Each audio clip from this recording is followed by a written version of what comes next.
right, hello wine-drinking people. Time for more of what I've had to drink yesterday and our good friends from Massolino Winery. Actually, Vineyard Brands. Kristen was in to see us. And I'm always happy to see wines from the Piedmont, my favorite wine growing region on earth. Nebbiolo, the perfect grape varietal. Its cousin Barbera, also one of my favorites. Dolcetto, all I have to say is why.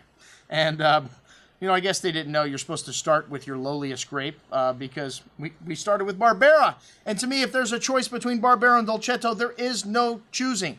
I will pick Barbera 100% of the time, to me, especially at around the same price.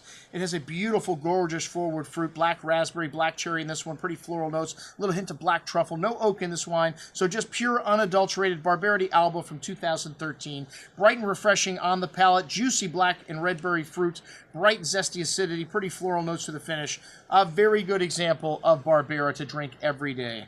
The Dolcetto, like I said, this has got some dark blackberry fruit, violet, black licorice. On the palate, fine tannins, a little bit dusty at the end, drying out, short, pleasant finish. Not for me, but I did give my second lowest rating, not my lowest rating. Massolino Nebbiolo Langhe. This wine spends 1 year in Slavonian tonneau and 1 year in the bottle. Only 900 cases produced. The Nebbiolo Langhe is a great producer's calling card. This producer is focused in the town of Serengeti d'Alba, one of the 11 villages, one of the 5 main villages.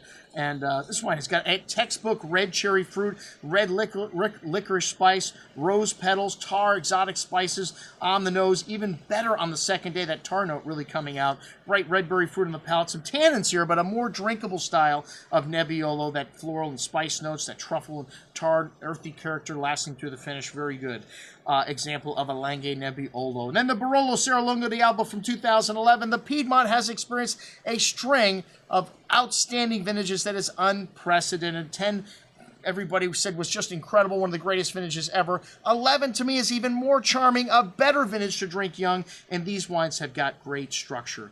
A really good amount of cherry and red berry fruit here on the nose, pretty floral notes, that truffle tar, similar nose to the Langhe Nebbiolo, but a lot more intense, that oriental spice. Fat and juicy red berry fruit on the tongue, ripe round tannins here, a very forward and drinkable vintage, but nice freshness at the end. Also very lovely balance in these wines. An excellent example of a village Barolo. This wine always a great deal at $54. And then the Barolo Vigna Rionda from Serengeti d'Alba. They have 3 crus. The Vigna Rionda Reserva from the '08 vintage is what we had today. And this wine from a cooler vintage, really showcasing that earthy, minerally note, the dried herbs, the truffles, the asphalt, the exotic spice. Really complex bouquet of aromas. A little bit on the austere side on the palate. Really big and structured. Lots of tannins. Bright, fresh acidity. This wine's really well built, but it definitely needs a little more time. There's fruit here, but a lot of tannins. And then the Moscato dAsti. Hey, I call this the soda pop of wines. The kids love it.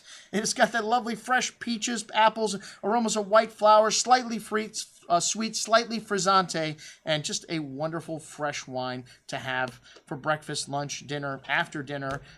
Just a great little entry into wine itself. At 5% alcohol, you can drink the whole bottle without even getting a buzz. That's what we had to drink with our friends from Massolino Winery. I'm your host, Andrew Lampasoni, signing off for the Wine Watch, saying, remember, always drink the good stuff first.